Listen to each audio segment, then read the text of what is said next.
সুস্থ থাকুন প্রতিদিন। চুল পড়া বন্ধ করার ৪টি উপায়, যে ৪টি কারণে আপনার চুল ঝরে পড়ছে। ১.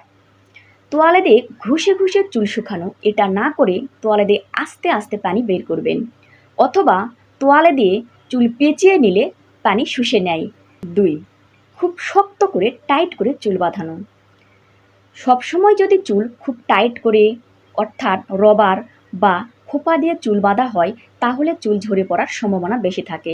এটাকে বলে ট্রাকশনাল অ্যাপিসিয়ান। এটা ঠেকাতে চুল ঢিলা করে বাঁধবেন। ৩. শ্যাম্পু করার পর কন্ডিশনার ব্যবহার না করা। প্রতিবার চুলে শ্যাম্পু করার পর অবশ্যই কন্ডিশনার ব্যবহার করবেন। এতে করে আপনার চুলের ড্যামেজ এবং চুল পড়া বন্ধ করতে সাহায্য করে। ভেজা চুল আঁচড়ানো। ভেজা চুল কখনোই আঁচড়াবেন না। চুল একটু শুকিয়ে গেলে চওড়া জাতীয় চিরুনি দিয়ে চুল আঁচড়াবেন। এছাড়াও জিঙ্কের অভাব, আয়রনের অভাব